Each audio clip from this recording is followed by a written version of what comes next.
Olá, boa tarde a todos. Sejam bem-vindos para o novo ciclo de palestras do Astronomia ao Meio-Dia, que se inicia hoje. Esperamos que continue ao longo do semestre, se nada nos interromper.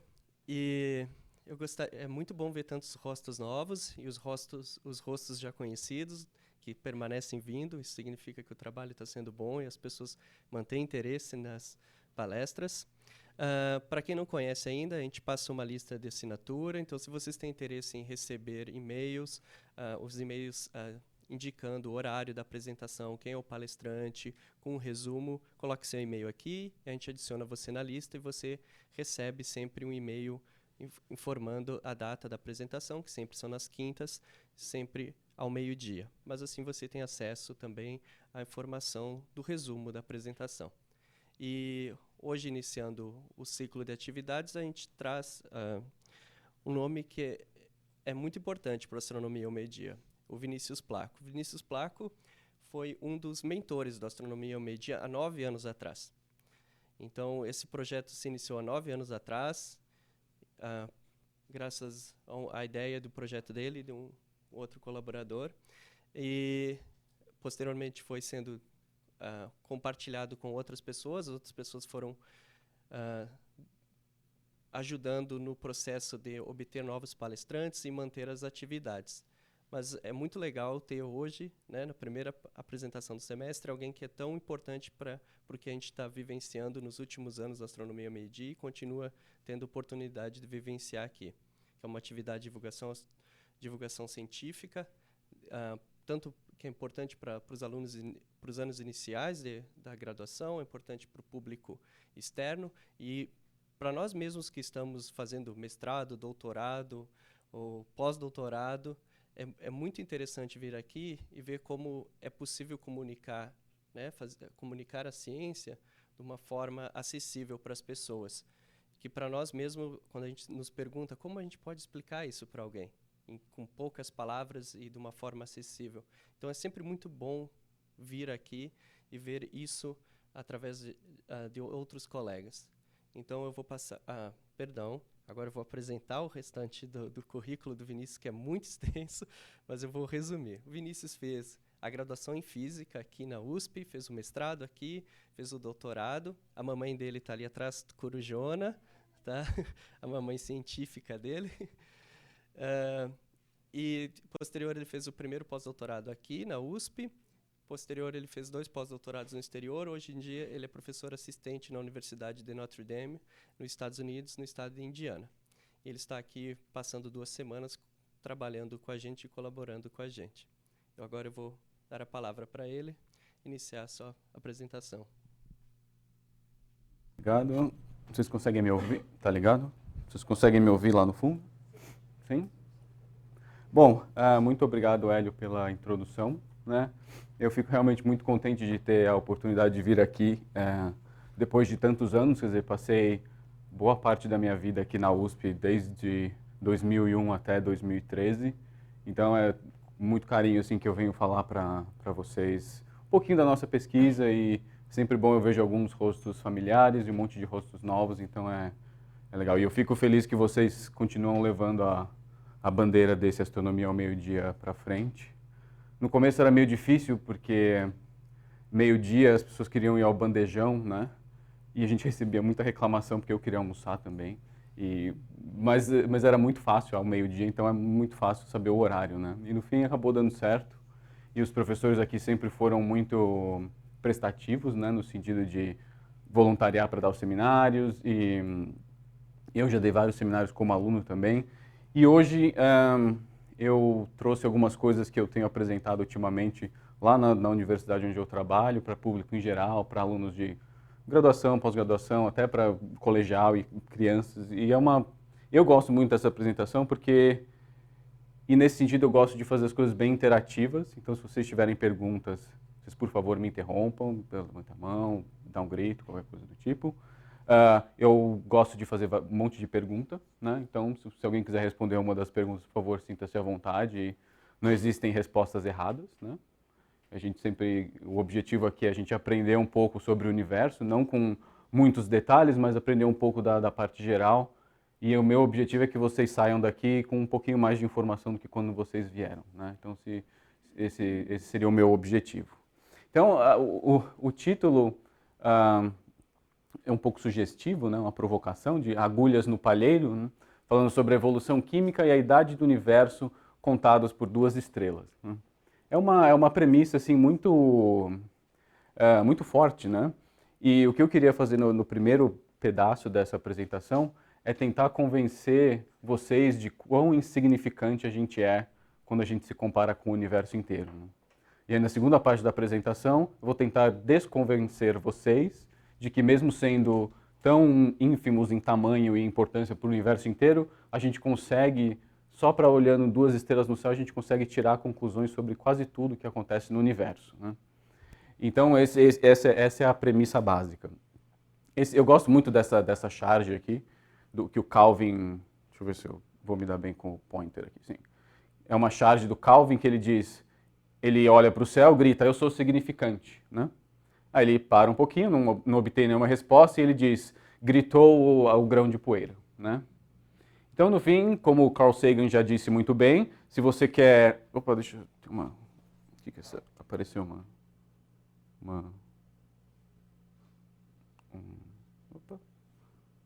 apareceu um menu aqui indesejável.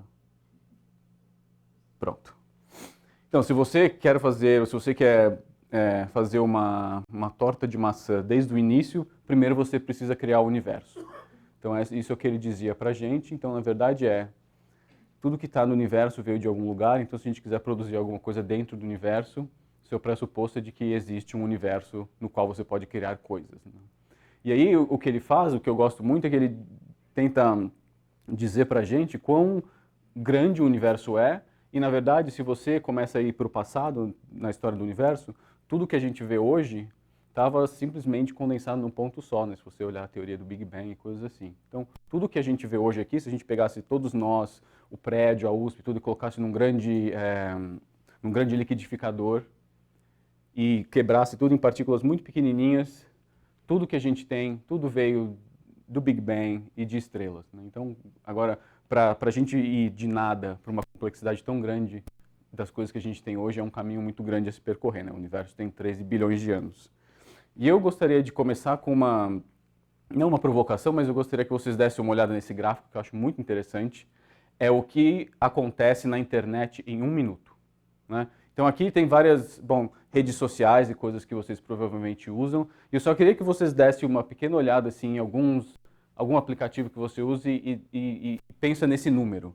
Por exemplo, para pessoas um pouco mais velhas que nem eu gosto muito do e-mail. Né? Então, eu não uso muitas outras coisas, mas e-mail, 187 milhões de e-mails enviados em 1 minuto. Né? Então esses números são números bem impressionantes. Né?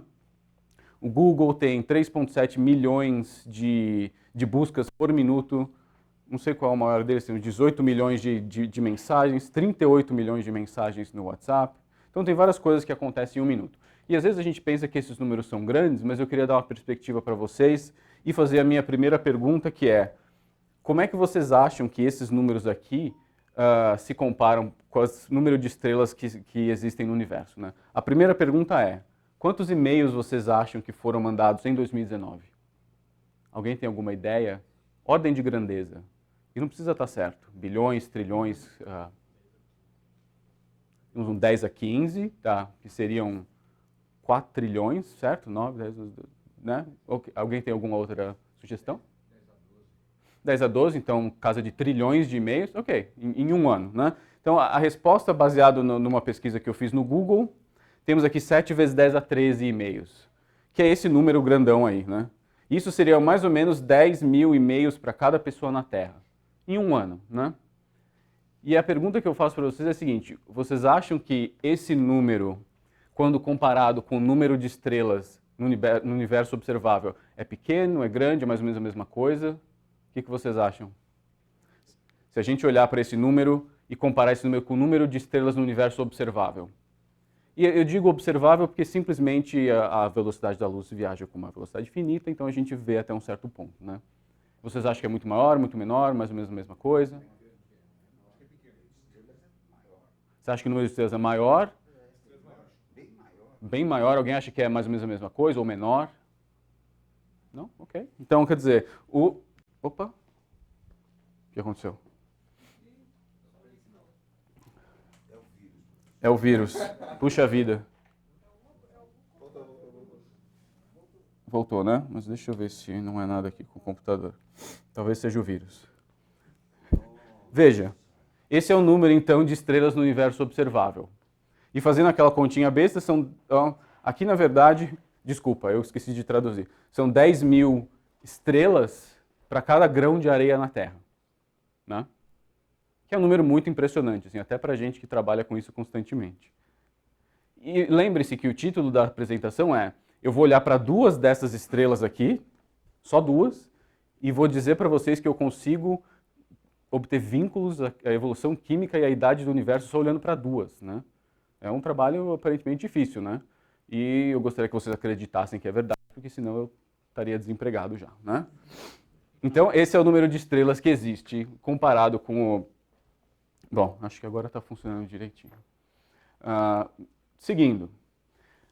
Agora, a segunda observação que eu queria fazer, então, a gente sabe que o universo, então, tem muitas estrelas, né? Muitas e muitas estrelas. Agora, a segunda observação que eu gostaria de fazer, e que é uma coisa que não é muito clara para todo mundo, e, para ser sincero, não era clara para mim muitas vezes, é que o universo em si, ele é praticamente vazio. Quando a gente fala de partículas e coisas que são formar planetas, estrelas, galáxias, o universo como um todo, o tamanho dele é praticamente vazio. E eu queria dar para vocês 2 analogias para a gente entender quão vazio o universo é realmente. A primeira analogia é essa daqui. A gente pega uma caixa de papelão de 1 metro, um cubo de 1 metro, certo? Aqui na Terra, e suponha que a gente consiga colocar esse mesmo cubo de papelão no espaço. Né? E eu gostaria que vocês tentassem, pode ser na cabeça de vocês, estimar quantos átomos vocês acham que tem dentro dessa caixa aqui, nessa sala, e quantos tem no espaço. Se esse número é mais ou menos a mesma coisa. O que vocês acham na Terra? Diferença de milhão. Então a gente tem uma diferença, tá? A gente tem um ratio, tá? Mais alguém? Alguma opinião? A caixa está vazia? A caixa tem ar. Suponha que a caixa está aqui com a gente, eu fecho a caixa com ar dentro, né? Ela não é bem vedada, então só a quantidade de ar que tem lá dentro. No espaço não vai ter ar. O espaço, a gente sabe que o espaço é um vácuo, né? Mas não necessariamente um vácuo perfeito, assim, mas a gente sabe que ele na maior parte, não tem matéria lá, né? 10 a décima diferença. Ok, vamos então revelar as respostas. Dentro de uma caixa aqui dentro dessa sala, a gente teria 10 a 25 átomos, todos esses zeros aí, e no espaço 1. Eu acho muito impressionante, assim, e na verdade, então isso já começa a dar uma ideia para vocês de como o espaço é vazio. Então, tudo que a gente tem entre a Terra e o Sol, por exemplo, toda essa distância, a cada metro quadrado você encontra em média, um átomo. Tá? Então, isso é quão raro são os elementos químicos, por exemplo. O átomo pode ser hidrogênio, coisas desse tipo. Isso aí é dentro de uma galáxia? É uma média do universo? Uma média aqui fora da Terra. Se for no meio do caminho entre a Terra e o Sol, alguma coisa assim, em média. Né? Existem lugares que isso pode mudar um pouquinho, mas é só para dar uma ideia da ordem de grandeza. Né? Isso aqui é um vácuo muito bom, né? Um vácuo que o pessoal na física nuclear não consegue fazer, justamente porque não consegue tirar todos os átomos, mas fica muito próximo, não muito próximo, mas os vácuos aqui não são tão perfeitos quanto esse vácuo. Ok, então um universo praticamente vazio. A última analogia que eu quero mostrar é a seguinte. Pense então que o Sol é do tamanho de uma bola de futebol, certo? O Sol é do tamanho de uma bola de futebol. Agora, qual o tamanho que vocês acham que seria a estrela mais próxima do Sol? Próxima a Centauri, certo? Qual seria o tamanho dessa estrela? Se o Sol é uma bola de futebol, seria o quê? Uma coisinha de pimenta? Seria uma esfera gigante? Um tamanho de um carro? Uma bola de basquete, que é mais ou menos parecida, tá? Isso daqui, essa seria a escala de tamanho. Desculpa que eu coloquei para baixo, mas... Se o Sol fosse uma bola de futebol, então essa estrela próxima da gente seria uma bolinha de ping-pong. Tá? Então mantenha essa analogia na cabeça. A mais próxima do Sol, lembra? E lembra daquele número de estrelas no universo. Agora, Se eu pegar a distância real dessas duas estrelas e transformar para essa escala aqui, e segurar a bola de futebol aqui na minha mão, né? Aonde vocês acham que a bolinha de ping-pong vai estar? Aqui no final da sala, com o Hélio, no outro prédio, no bandejão, P2. Isso, qual a distância? Na Lua, na China. Bom, assumindo que eu fiz a conta corretamente, se a bola de futebol estivesse aqui, então vamos pensar muito bem nisso, quer dizer, o Sol está aqui, uma bola de futebol. A estrela mais próxima da gente é uma bolinha de ping-pong em Miami. E entre essas duas coisas é praticamente espaço vazio, certo? E a gente tem aquele tanto de estrela no universo observável. Então, a premissa de toda essa palestra é: eu vou pegar duas estrelas assim e vou dar conclusões sobre o universo inteiro. Tá? Essa analogia eu acho muito legal. Então, de novo, bola de futebol aqui, bolinha de ping-pong em Miami. Essa é a estrela mais próxima que tem da gente. Tá? Que eu acho bem impressionante, assim. E, bom, vamos continuando então. Então a gente vai falar agora um pouco da matéria dentro do universo. Isso é o que a gente acredita que o universo se parece hoje. Né? A gente tem 71% do universo formado disso chamado energia escura, né? Que a gente não sabe muito bem o que é, mas os astrônomos cosmólogos tentando estudar o que é a energia escura, responsável talvez pela expansão acelerada do universo, existem várias teorias para isso. 71%. 24% matéria escura, que a gente também não sabe muito bem o que é. A gente sabe que tem talvez interação gravitacional, mas a gente não consegue de fato medir. Existem alguns experimentos hoje que tentam fazer essas medidas. Ou seja, 95% de todo o conteúdo do universo a gente chama de escuro e não sabe muito bem o que é. Né? E dentro do que sobra, dos 5%, 4% são hidrogênio e hélio, em nuvens, né, ao redor do universo. 0,5%, todas aquelas estrelas que eu falei para vocês, todos aqueles zeros, todas aquelas estrelas representam 0,5% de todo esse conteúdo energético do universo. E o resto nós temos outras coisas aqui, elementos pesados, neutrinos e coisas assim.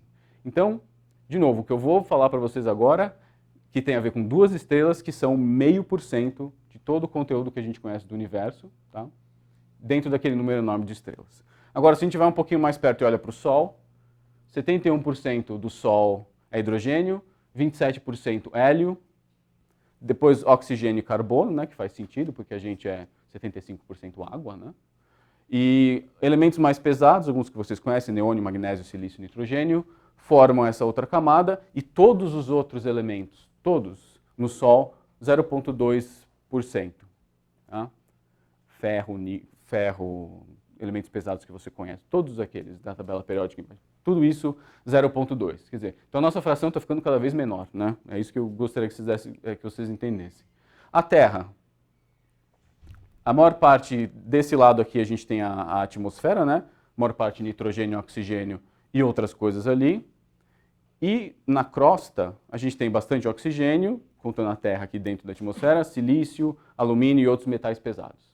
Então, essa composição reflete a composição do Sol, de uma certa forma. Então, isso é o que a gente tem na Terra hoje. E o meu último slide sobre isso é o que nós temos hoje em nós, né, seres humanos. Essa é a nossa composição química. 65% oxigênio, 18% carbono, 10% hidrogênio e 3% nitrogênio. Eu não sei exatamente porque eles colocaram outros aqui na cabeça, quer dizer, não sei. E não acho que a gente seja oxigênio da cintura para baixo, mas, né, temos uma grande mistura aqui, mas todos nós, independente de qualquer coisa, 75% água. E isso é como a gente se parece quimicamente. Tá? A gente é bem igual quimicamente. Então isso, e todos esses elementos, de certa forma, vieram de algum lugar, certo? Esses elementos todos, nós somos formados a partir dos elementos que estão aqui na Terra, e esses elementos que estão aqui na Terra, por sua vez, vieram do Sol. E os elementos que estão no Sol, por sua vez, vieram de outra estrela, porque o Sol não consegue formar os próprios elementos. Né? O Sol sintetiza hoje hidrogênio em hélio, mas é só isso que o Sol faz. Né? Todas as outras coisas que a gente vê no Sol, o Sol trouxe, ou o Sol, na verdade, reteu quando ele foi formado. E isso a gente sabe por teorias de evolução estelar, que dependendo da massa do objeto, se a gente olhar aqui nessa escala vertical, para diferentes massas, né, de massas baixas para massas altas, as estrelas evoluem de forma diferente, né? O Sol vai evoluir por uma gigante vermelha, depois vir uma nebulosa planetária e, eventualmente, uma anã branca, né? Nessa fase de gigante, provavelmente, a gente já vai ter tido que se mudar, né? Ou ter encontrado um outro jeito de sobreviver. E à medida que você vai para estrelas de massas um pouco mais altas, elas, de fato, explodem como supernovas, algumas delas, e, explodindo como supernovas, elas formam muitos dos elementos da tabela periódica durante a explosão. E quando esses elementos são formados, eles se espalham na nuvem de gás ali, e a próxima estrela se forma a partir daquela nuvem poluída, né? Então tudo que a gente tem no Sol hoje estava na nuvem que o Sol, a partir da qual o Sol foi formado. Então isso são mais ou menos como as estrelas evoluem. Isso é só um cartãozinho, quer dizer, estrelas de massas baixas. Pensem no Sol, 2 vezes a massa do Sol. É assim, na verdade, que o Sol se parece por dentro, né? Quer dizer, um pouco depois não agora exatamente, um pouco depois na sua vida. E estrelas de massa mais alta, elas formam todos os elementos químicos até o ferro. Na hora que chega no ferro, você não consegue mais sintetizar elementos, então você precisa injetar energia para que os próximos elementos sejam sintetizados. Então você tem essa chamada explosão de supernova, em termos bem simples. Então são essas duas diferenças de estrelas pequenininhas, que nem o Sol, e de estrelas com massas mais altas, são 10 vezes a massa do Sol, ou coisas assim. E aí o que acontece é, a gente tem então todos esses elementos da tabela periódica que são formados por diferentes progenitores, podemos dizer, né? Temos aqui hidrogênio e hélio, que vieram direto do Big Bang, né, e traços de lítio. Temos outros elementos aqui que são formados em estrelas de baixa massa, quando elas morrem. Temos elementos que formam quando supernovas explodem, de alta massa.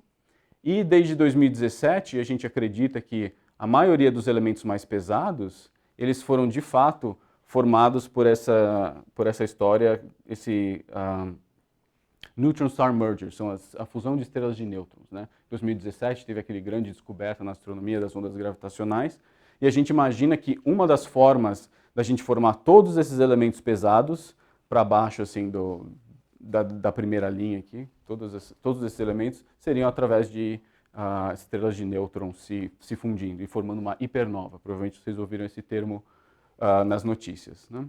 Então, o que eu gostaria de convencer vocês agora é, baseado em toda essa informação que a gente viu, é que se é verdadeiro ou falso eu poder colocar limites na idade e evolução química do universo inteiro somente olhando para 2 estrelas. O que vocês acham?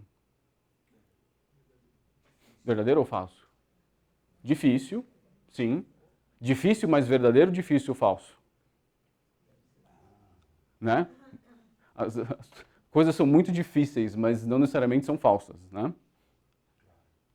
A gente tem muito trabalho e, claro, qualquer astrônomo aqui ou qualquer pessoa, você tem que ter uma série de hipóteses, né? As hipóteses têm que ser reprodutíveis, né?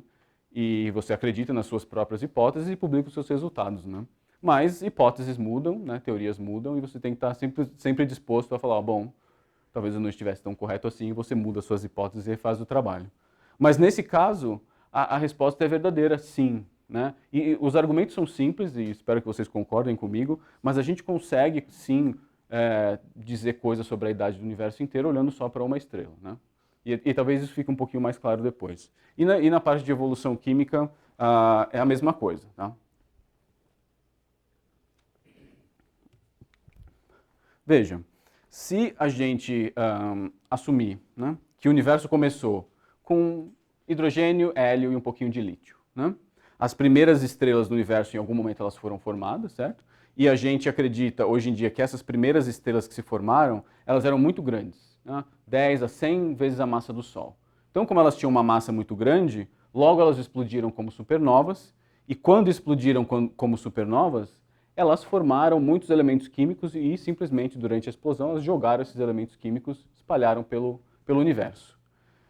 E depois disso, as próximas estrelas, que poderiam, portanto, ser de massa um pouquinho mais baixa, né? Você tem mais metais, isso ajuda a formar estrelas menores, né? Existem razões físicas para isso. Essas estrelas menores, aqui, como elas têm umas massas baixas, tipo a do Sol, elas retêm esses elementos e a gente consegue observar essas estrelas aqui 13 bilhões de anos depois. Né? Essas estrelas aqui se formaram talvez algumas centenas de milhões de anos depois do Big Bang, explodiram depois de alguns milhões de anos. As próximas estrelas se formaram quando o universo ainda era muito jovem e muito primitivo em termos de química. E essas estrelas ficaram, como elas são de massa muito baixa, elas simplesmente ficaram ali até hoje para a gente poder observá-las. Então são essas estrelas aqui, que a gente chama de segunda geração, que a gente observa hoje. Algumas dessas estrelas são o objetivo do nosso trabalho. E a gente chama isso de arqueologia estelar porque a gente simplesmente tenta olhar para os fósseis, né? Esses aqui seriam os fósseis que retêm na sua atmosfera a composição química das primeiras estrelas. Né? Então, assim, são essas uma das hipóteses que a gente tem. E a hipótese principal, então, é como que o universo, né, durante o Big Bang, só tinha hidrogênio e hélio, certo? E não tinha mais nada. Como é que o universo pode sair disso e chegar nisso aqui, né? Esse gráfico aqui mostra a composição atual da atmosfera do Sol. Né? Aqui nós temos os nomes dos elementos químicos, que a maioria de vocês não lembra das aulas de química do ensino médio, mas não tem problema. E essas são as composições em uma escala aqui que a gente trabalha. É a composição química da atmosfera do Sol. Então, se você olhar para a atmosfera do Sol hoje e medir a composição química, você acha todos os elementos, quase todos os elementos da tabela periódica, todos os 118. E a gente sabe que o Sol não formou esses elementos, certo? O Sol não formou nada, na verdade, ainda, só transformando hidrogênio em hélio no centro para gerar energia. Então a gente pode construir um modelo bem simples e dizer, bom, a primeira estrela se formou lá no começo do universo, explodiu, aí a próxima se formou, talvez tenha explodido de novo, a próxima se formou, explodiu de novo, se formou, explodiu de novo, e 9 bilhões de anos depois o Sol nasceu, o Sol tem 4 bilhões de anos hoje em dia, né? E aí o Sol nasceu com essa composição química. Então um modelinho muito simples que eu gosto de mostrar é esse. Se a gente assumir que no Big Bang não tinha nada, só hidrogênio e hélio, e a gente começar a formar múltiplas gerações estelares, a gente consegue contar, a princípio, com esse modelinho simples, quantas estrelas tiveram que evoluir e explodir para o Sol ter a composição química que tem hoje, né? É claro que esse modelinho aqui é cheio de hipóteses que a gente sabe hoje em dia que não são verdadeiras, mas isso é uma forma muito ilustrativa de mostrar que a gente não consegue desenhar a árvore genealógica do Sol daqui até o começo do universo. Existem muitos parentes e avós e tataravós e bisavós. A gente não consegue saber qual era a composição química individual. A gente tem muitos parâmetros livres. Então, a nossa única chance de poder dizer alguma coisa sobre essa estrela aqui, que é a primeira estrela que foi formada no universo, seria observar a segunda, né? Se eu conseguisse achar a segunda, eu posso com certeza dizer que tudo que está na atmosfera dela veio da primeira, né? E essa é uma das coisas que a gente tenta fazer. Bom, e aí como a gente determina a composição química? Uma dica aqui, a gente determina a composição química de uma estrela olhando o arco-íris, né? A gente sabe que o arco-íris se forma porque a gente tem gotículas de água nas nuvens, a luz do Sol bate, a gente tem difração, então todas aquelas cores aparecem, né? Então é um processo físico bem conhecido, e é isso que de fato acontece dentro de uma gotinha de água quando você vê um arco-íris, né? E os astrônomos usam isso como ferramenta para decompor essa luz que vem das estrelas no céu em diferentes cores, e a gente analisa todas essas cores, né? É um método assim, simples nesse sentido, né? É isso que a gente faz. Olha a luz branca, entre aspas, vindo do Sol e a decompõe e aparecem todos esse arco-íris de cores. Isso daqui, vocês podem ver, esse é o verdadeiro arco-íris do Sol. Se você conseguisse ter um instrumento para ver o arco-íris em muitos detalhes, assim, detalhes bem detalhados, é isso que você veria. Tá?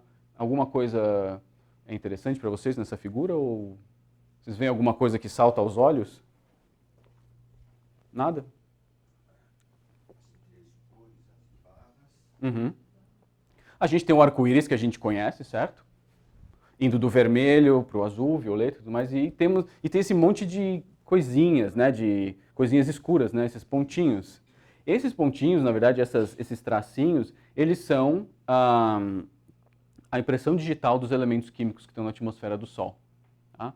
A gente, por exemplo, vai nos nossos amigos da física nuclear, eles têm tabelas dizendo assim, se você tiver um átomo de cálcio na atmosfera dessa estrela, o cálcio gosta de roubar a luz exatamente aqui. Então, se tiver cálcio na atmosfera da estrela, o cálcio vai roubar essa luz. E aí eu consigo dizer, se eu conseguir medir precisamente a posição dessa linha, eu consigo dizer que tem cálcio na estrela. Então, todos aqueles elementos químicos medidos na atmosfera do Sol e nas estrelas, a gente mede olhando para essas linhazinhas aqui, tá vendo? Todas essas linhazinhas são simplesmente a impressão digital de um elemento químico da tabela periódica. E como vocês podem ver, algumas são mais grossas que outras, né? Mais intensas que outras. E a intensidade da linha, ela te dá simplesmente a quantidade daquele elemento químico. Então, eu posso dizer, eu sei que essas duas linhas são cálcio, então eu posso dizer, sei lá, tem bastante cálcio comparado com, acho que hidrogênio, se não me engano. Talvez não, mas... Entendeu? A gente pode simplesmente medir essas linhas, tem um monte de física e matemática envolvido, claro, mas a gente mede as linhas e determina a composição química. Então, pessoas como eu estudam arco-íris, né? O que é bem poético e romântico, assim. Mas é exatamente o que a gente faz, né? Você tem arco-íris de estrelas o tempo todo e você tenta transformar um arco-íris numa tabela, né? Num gráfico que nem aquele que eu mostrei para vocês. E como é que a gente faz para tirar uma foto dessa? Bom, aqui seriam, eu acho muito interessante isso daqui, são as impressões químicas, impressões digitais químicas de cada elemento da tabela periódica, em emissão, né? Então, se você tem uma tabela dessa a princípio, você tem o seu espectro observado da sua estrela, você tem a comparação, você sabe a impressão digital de cada elemento, você junta os dois e diz, bom, tenho esse, e quanto? Tá? Esse é o processo que a gente faz para medir química do Sol e de estrelas e de galáxias e de outras coisas em geral. Eu não vou em muito detalhe por isso daqui, a parte física, mas a gente consegue descrever a radiação do Sol por leis físicas muito bem definidas, né? A gente consegue definir a curva de temperatura, a emissão de radiação do Sol. E a única coisa interessante, eu acho, para citar aqui, é que o pico de emissão de radiação do Sol, quer dizer, a temperatura da atmosfera do Sol é 5778 Kelvin, né? E o pico de emissão da radiação do Sol, ele é bem próximo, ou ele é exatamente no meio da região que é ótima para os nossos olhos enxergarem, né? Ou seja, os nossos olhos evoluíram a partir da energia que foi se o Sol fosse uma temperatura diferente e a gente continuasse aqui, os nossos olhos seriam completamente diferentes, né? A gente tem as rodopsinas no nosso Sol, nos nossos olhos, reagem a essa distribuição de energia exatamente por causa do Sol. Então, é exatamente por isso, né? Então, como a gente obtém um espectro desses?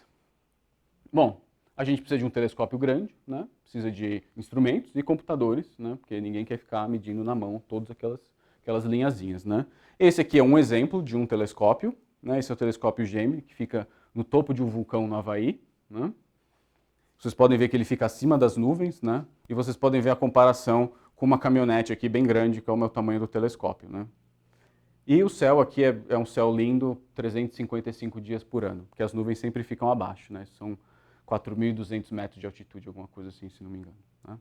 Um lugar muito interessante e perfeito para fazer observações astronômicas, certo? Então o que a gente faz? A gente escolhe uma estrela, ou duas, vai até o telescópio, espera ficar escuro, aponta para uma dada estrela, né?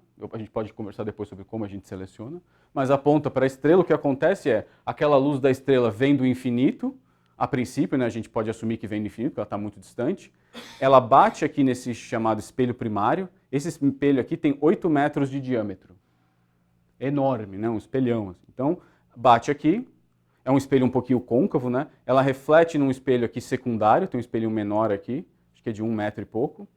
A luz entra nesse tubo aqui, vocês conseguem ver o tubo? Entra nesse tubo escuro, bate um outro espelhinho menor ainda, e a luz é mandada para uma dessas caixinhas aqui, que são os instrumentos astronômicos que ficam atrás do telescópio, né? E uma vez que a luz bate, volta, entra no instrumento, e uma vez que ela entra no instrumento, existe uma coisa desse tipo, né? Essas são peças assim, de engenharia fantásticas, assim. Os engenheiros que trabalham nisso, é incrível o que eles conseguem fazer. Quer dizer, os astrônomos como eu, a gente usa todo esse trabalho, a gente não tira vantagem, mas a gente tem essas colaborações, né? Porque nenhum de nós tem as qualidades que precisa para construir um instrumento desses, né? Então a gente tem um instrumento desse tipo, onde a luz vai entrar no instrumento, certo? Ela vai ser jogada num elemento que a gente vai fazer a difração da luz aqui, ela vai ser espalhada em todos os comprimentos de onda diferentes, todas as cores, e vai ser gravada numa câmera parecida com a do celular de vocês, tá? Uma câmera digital. E uma vez que ela é gravada na câmera, o que a gente tem seria esse final, né? Essa primeira linha aqui, você tem um espectro de uma estrela. Na verdade, os que a gente trabalha, eles são em tons de cinza, assim, preto e branco, porque na verdade não tem muita razão para a gente ter as cores, né, fisicamente. É só para ficar mais bonitinho mesmo. E a gente trabalha com isso daqui, né? E isso a gente transforma em o que a gente chama de espectro de uma dimensão. Então, ao invés de trabalhar com essas faixas cheias de pontinhos escuros, a gente transforma isso num espectro em uma dimensão, que é o que a gente chama. Então, para cada um desses, se vocês olharem essa descontinuidade, ela está relacionada com essa linha aqui. E assim por diante. Então você vê que as estrelas são diferentes, né? Só de bater o olho para elas, elas são bem diferentes. A gente podia fazer um exercício aqui. Não vai valer nota. Veja, eu sei que essa linha aqui, essa linha é uma linha de hidrogênio, tá? Eu sei por uma daquelas tabelas. Uma linha de hidrogênio, tá? Eu sei que quanto mais funda a linha de hidrogênio, quanto mais forte, mais alta a temperatura da estrela. Certo? A gente sabe essa relação. Então, a princípio, se vocês olharem para essas 4 estrelas, qual estrela tem a temperatura maior? Não liguem muito para isso aqui, eu já falo o que é isso, mas vamos só essas 3. Qual tem a temperatura maior? A primeira do lado esquerdo, né? Pronto, é isso. Tá? A gente sabe a temperatura da estrela. Outra coisa, eu sei, por exemplo, que essa linha aqui é uma linha de cálcio que me diz mais ou menos a quantidade de metais na estrela.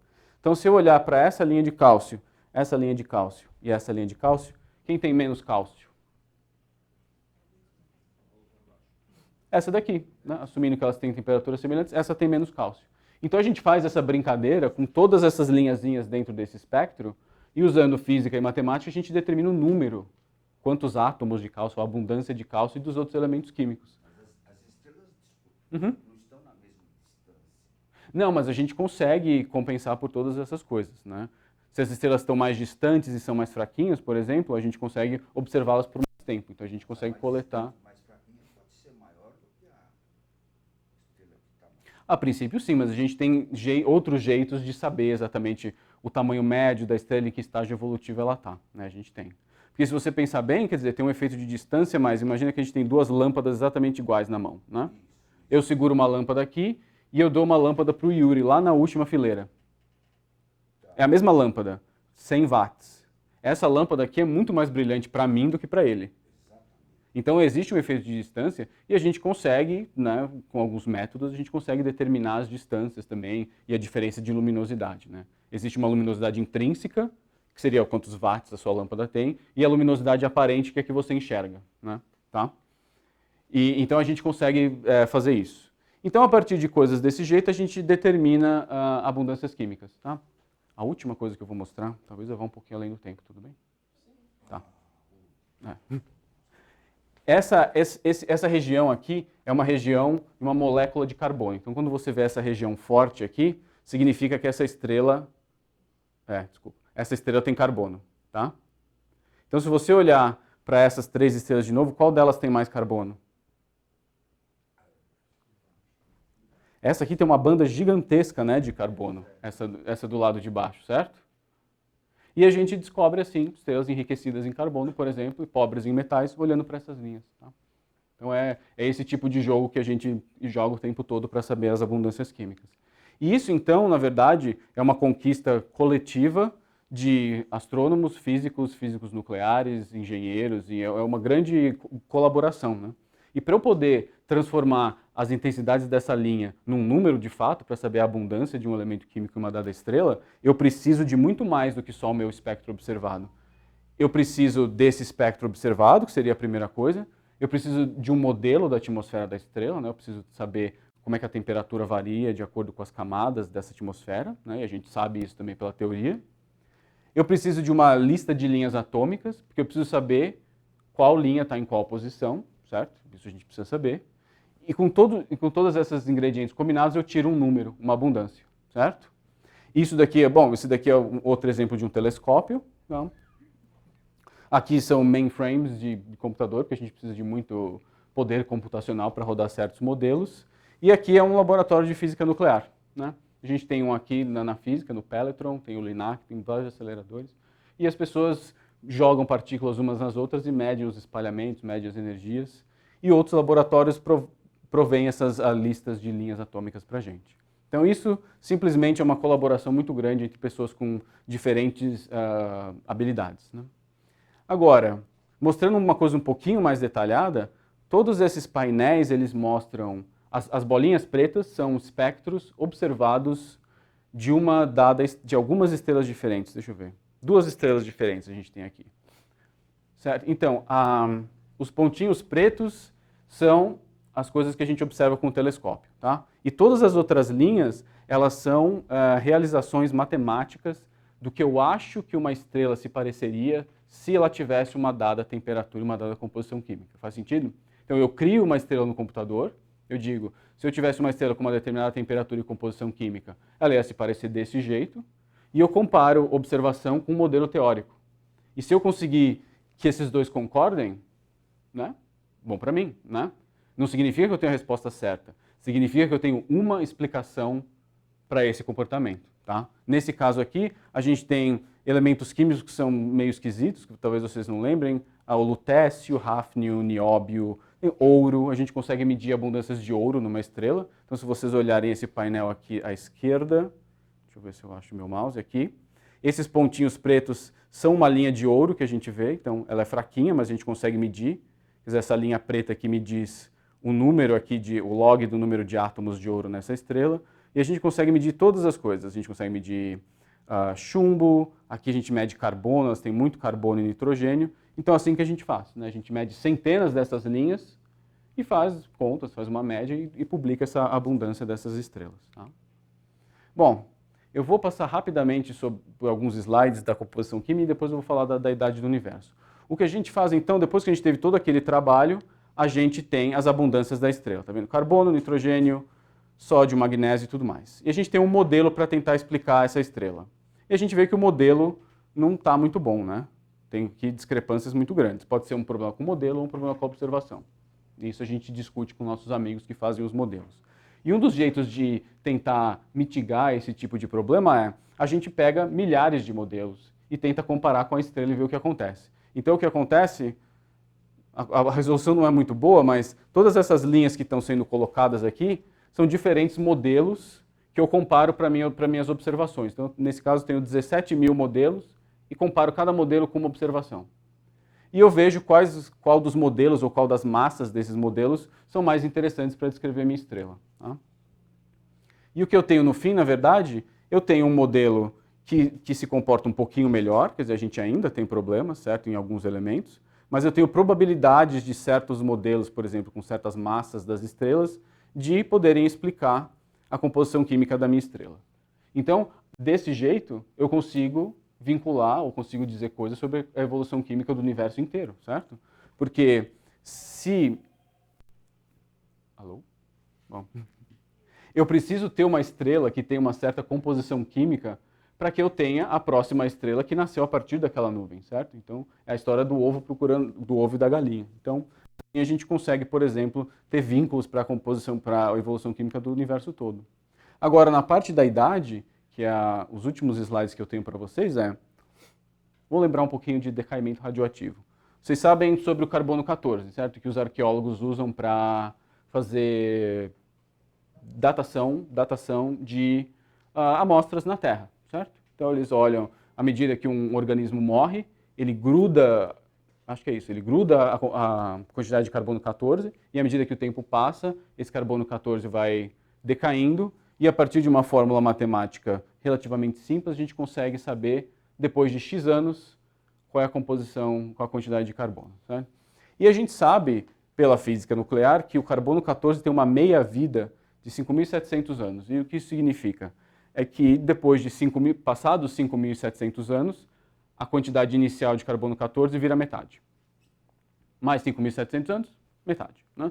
Então, usando o carbono 14 aqui na Terra, a gente consegue medir a idade de coisas até 50, 80, até 100 mil anos já é meio esquisito, né? Porque você precisa que passem muitas meias-vidas, né? Então, a quantidade vai diminuindo muito. Agora, se você quisesse medir a idade do universo, a gente não poderia fazer isso com carbono 14, certo? Porque o universo a gente sabe que é muito velho. Então a gente usa outros elementos químicos. E aqui eu coloquei para vocês as meias-vidas de alguns outros elementos químicos, comparado com o carbono 14. A gente tem urânio, tório, rubídio, cádmio e telúrio.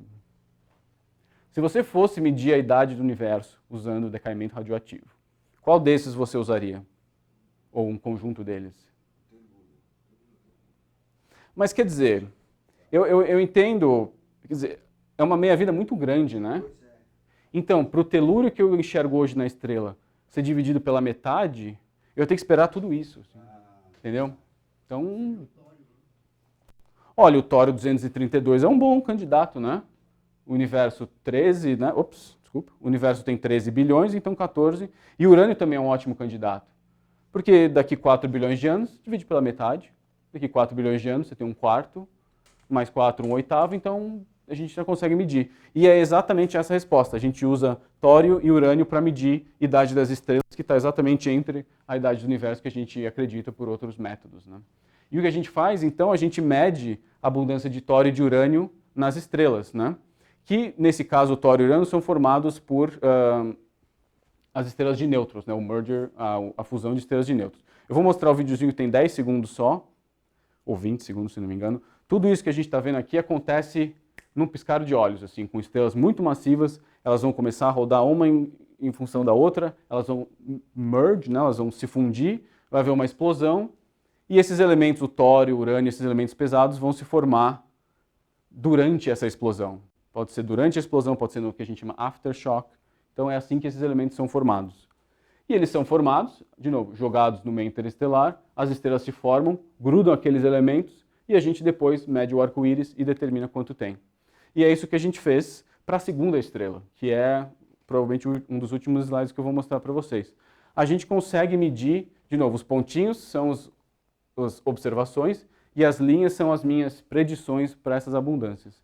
Então, de fato, a gente consegue medir a abundância de urânio numa estrela e a abundância de tório, certo? E essas abundâncias são bem medidas nesse caso. A gente tem outros elementos pesados também, mas vamos olhar só para o urânio e para o tório. Então, se a gente consegue medir, a gente mede esses dois, volta para os nossos amigos da física nuclear, eles dão para a gente uma equação. Se eu colocar, então, os meus valores observados aqui, urânio e tório, minhas abundâncias, e comparar com valores tabelados pela teoria, eu consigo, de fato, ter uma idade. E é isso que a gente tem. Tá? Então, para uma dada estrela, esses pontos todos são as idades, né, aqui no eixo vertical, em função do elemento químico. Vocês podem ver que a gente ainda comete muitos erros, né? Tem idades aqui de 25 bilhões de anos, que estão completamente erradas, né? Mas isso é porque a gente não tem modelos teóricos robustos o suficiente ainda, e temos idades que são menores do que zero, ou seja, a estrela nem nasceu ainda. Né? Então, nesses pontos, a gente não confia muito.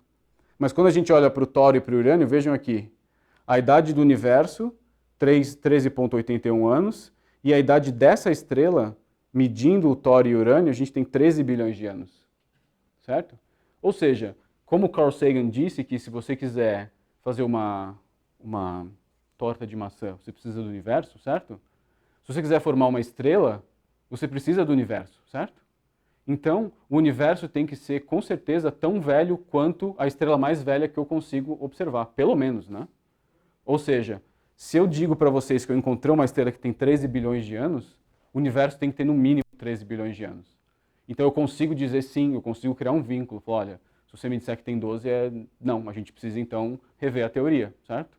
Nesse caso concordou, porque é um pouquinho menor, mas com uma estrela, dentro de uma galáxia, dentro daquele número gigante, a gente consegue sim vincular a idade do universo inteiro, só medindo o tório e o urânio na atmosfera dessa estrela. E essa estrela, aqui vocês viram, 12,98 bilhões de anos, esse é o nome simpático dela, aqui, com todos esses números, né? Nem um pouco romântico, mas muito útil para os astrônomos, porque a gente sabe de fato onde ela está, pelas coordenadas aqui. Ela tem 12,98 bilhões de anos, e ela está exatamente aqui, ó. Essa estrelinha aqui. Ou seja, e acho que agora eu termino, quer dizer, com toda essa parafernália teórica e observacional, e dizendo que a gente é só uma pequena fração de tudo em uma estrela apenas, a gente consegue dizer que o universo é pelo menos 13 bilhões de anos, tem pelo menos 13 bilhões de anos de idade. Né? E, bom, eu termino aqui com uma figura interessante, que a gente pode conversar se vocês quiserem. E eu deixo o meu e-mail aqui, se vocês quiserem uma cópia da apresentação, eu posso deixar com vocês. Ah, sim, e qualquer pergunta, se quiserem me escrever um e-mail. E eu agradeço a presença. E desculpa que eu fui um pouquinho a mais do tempo. Muito bem.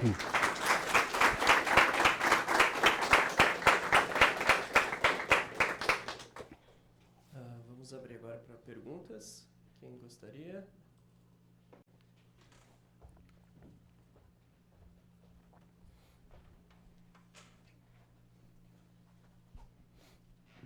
Boa tarde. Boa Em tarde. primeiro lugar, obrigado aí pela apresentação. Eu que agradeço. Motivante a palestra. Mais uma pergunta. Essas duas estrelas estão no halo da Via Láctea?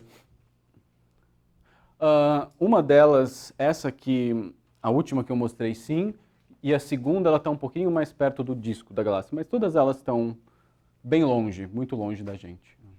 E complementando a pergunta, Vinícius, e esse fato dessas duas estrelas estarem no halo da Via Láctea, isso leva a alguma teoria de formação das galáxias? Ah, sim, com certeza. Algumas das teorias mais presentes sobre a formação da nossa galáxia é que várias dessas estrelas, que são quimicamente peculiares, né, elas foram formadas em estruturas menores, mais primitivas ainda, e no começo da formação da Via Láctea existiram colisões da nossa Via Láctea em formação, que era muito grande, com essas galáxiazinhas menores que a gente chama de ultra faint dwarf galaxies, são ultra fracas, galáxias anãs ultra fracas, né? E aí essas estrelas foram capturadas pela nossa galáxia e hoje a gente observa elas aqui. Pode ser que alguma dessas estrelas, quer dizer, na verdade o que a gente acredita é que dependendo da quantidade de metais dessa estrela, a chance dela ter sido formada dentro da Via Láctea é muito, muito pequena. Então todas essas estrelas vieram de galáxias menores que foram completamente destruídas pela Via Láctea no processo de formação, né? E a gente tem um monte de gente aqui no IAG estudando esse tipo de como é que galáxias se formam e como é que elas se comportam. Respondi a pergunta? Acho que tem uma... Só para ficar na hora. Ou é no mesmo assunto? Não, era disso. Tem Então, por alguém favor. estudando aqui na USP esse tipo de... sim, não, a gente tem Bom vários dia, professor. pesquisadores Tá na de USP. parabéns Sim, pela sim. palestra. Obrigado. Temos alguém aqui estudando esse... Temos, né, que Essa faz maravilha. populações estelares em galáxias, a gente tem bastante gente, né? Sim, sim, né? A gente tem líderes aqui.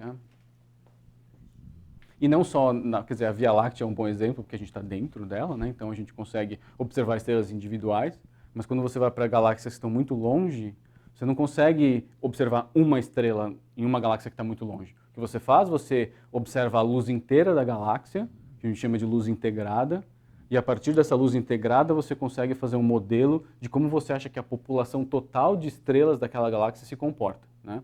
Se a galáxia é mais azul, é mais vermelha, isso tem a ver com a composição, quer dizer, tem a ver com várias coisas, mas também com o tipo de população estelar que tem naquela galáxia. Considerando a teoria do Big Bang e que o universo tem 13 bilhões de anos, aquela estrela ou aquele ponto lá poderia ser mais ou menos perto do centro do Big Bang ou não tem nada a ver? Não, porque na verdade o universo não tem centro, né? Porque o universo ele se expande na mesma velocidade para todas as direções, né? Então onde quer que você esteja, você acha que você está no centro, porque tudo se expande para fora de você, né? Mas na verdade o universo ele não tem centro.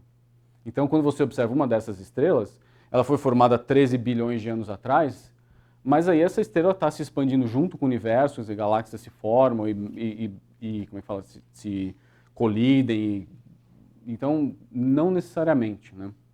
Mas é um conceito meio difícil de entender, mas o universo, na verdade, não tem centro, né? Que tudo estava num ponto e se expande, mas se você... Pensa você sentado na superfície de um balão, né? E aí você começa a encher mais o balão. Se você olhar para onde você está, você vai ver todas as partes do balão se afastando de você na mesma direção, né? E na mesma velocidade. Então você acha que você é o centro do balão. Mas se você for num ponto do outro lado do balão, a pessoa que está lá vai achar exatamente a mesma coisa, né? É difícil, é difícil determinar a posição do Big Bang, porque antes não existia o espaço e o tempo, né? Aí quase a metafísica do Big Bang, mas não existia a definição de espaço para você dizer que ele estava aqui, né? Eu também tenho minhas dúvidas sobre isso, mas isso é o melhor que eu consigo. Obrigado, Vinícius. Eu vi ali, você não colocou as réguas de incerteza, né? 13.0 mais ou menos 1.1, é isso? Uhum. Tá. Essa seria a régua para esses pontos ou elas variam? Na realidade, eu queria te perguntar o seguinte, como eu não consegui captar, qual seria a incerteza ou a mudança dessa numeração se eventualmente não for segunda geração, for terceira? Dá para ter uma ideia dessa variação? Dá. A primeira parte da pergunta, a incerteza média que a gente tem é essa barrinha aqui, ó. Grande, né? Que é bem grande. Porque a gente tem incertezas nas medidas da estrela, quer dizer, quando eu estou fazendo a conta para determinar a abundância, eu tenho incerteza. E quem me dá as equações dos modelos também tem incerteza nas taxas de reação. Então, né, se você mede várias dessas, quer dizer, a incerteza na média é menor do que a incerteza individual, porque a gente faz uma média, né? Então, aí, à medida que você faz a média com vários pontos, você, a princípio, diminui um pouco o seu erro na média. Né? Seria razoável medir muitas estrelas? É o que a gente tenta, mas a gente tem trabalhado nisso, e, bom, pessoas têm trabalhado nisso por décadas, e a gente conhece 5 estrelas com urânio medido só na galáxia. Muito pouco, né? Pouco. Então, a gente tem 5 pontos apenas. E todas elas têm, no mínimo, 10, 11 bilhões de anos. Né? Então... E a segunda pergunta, na verdade, você não tem como saber, né? O que a gente faz é, a gente tenta, por outros métodos, tentar encontrar as estrelas que seriam, a princípio, as mais velhas possíveis, não baseado na idade, mas, por exemplo, na composição química, na quantidade de ferro, por exemplo. E uma vez que você acha que você tem as mais velhas, aí você procura pelas outras assinaturas. Né? E a gente acha estrelas com urânio medido, por exemplo, que tem 10 bilhões de anos. Quer dizer, provavelmente teve mais alguma coisa que aconteceu entre o Big Bang e a formação daquela estrela. Né? Tá ótimo. Obrigado. Nada.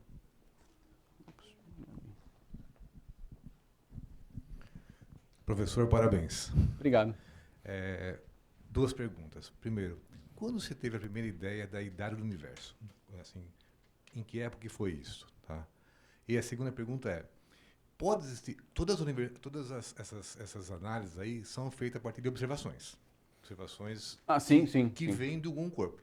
Pode existir algum corpo do universo que não tenha emissão e que seja mais velho do que tudo isso aí? Olha, eu não vejo razão. Bom, eu vou começar com a segunda pergunta que eu acho mais fácil. A princípio, sim, quer dizer, a gente tem coisas que a gente não consegue enxergar porque está fora do nosso universo observável, né? Então, acho que, pelo tanto de coisa que existe no universo que a gente não sabe, eu acho que seria muito pretensioso da gente dizer que não existem coisas que a gente não faz a menor ideia, que existem ainda. Né? Acho que é quase uma pergunta filosófica, assim. Eu não tenho razão nenhuma para acreditar que não existam, né? E a gente simplesmente não soube olhar ainda, ou a gente não tem tecnologia suficiente, ou nunca vai conseguir porque a gente não viaja mais rápido que a luz, ou coisas assim. Então, o que a gente faz aqui é bem localizado nesse sentido, né? E aí o pessoal que estuda cosmologia mesmo, que faz esses tipos de hipóteses. E aí, no caso, assim, falamos em 13 bilhões de anos do universo observável. Uhum. Essa é a idade do universo. Sim, porque se a gente imagina que o Big Bang ocorreu há 13 bilhões de anos, né?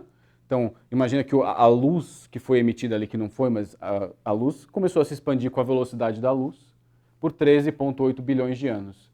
Então, na verdade, eu não sei o que tem 13,9.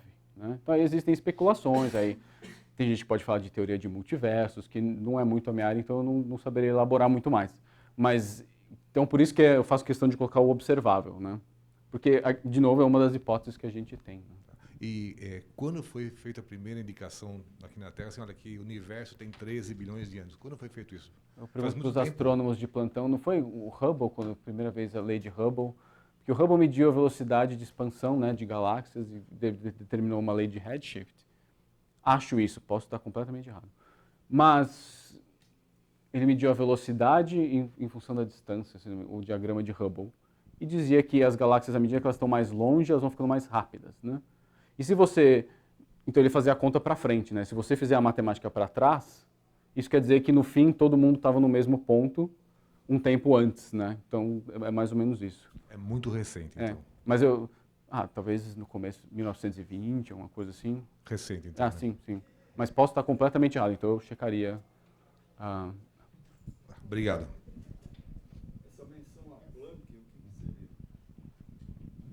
Esse é o nome do satélite que mediu a radiação cósmica de fundo para determinar a...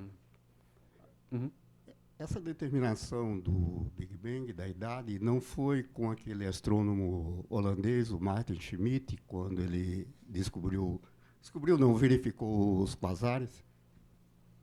Eu não sei dizer, com certeza, para falar a verdade. Seria questão de procurar. Mas eu sei que é geralmente assim que a gente tenta entender. Se o universo continua se expandindo, com uma velocidade, não velocidade, mas se você consegue traçar a velocidade de expansão do universo, você simplesmente consegue fazer a conta para trás, né? E a conta para trás te levaria a um ponto só onde estaria tudo concentrado. Então Vamos agradecer novamente o Vinícius. Obrigado.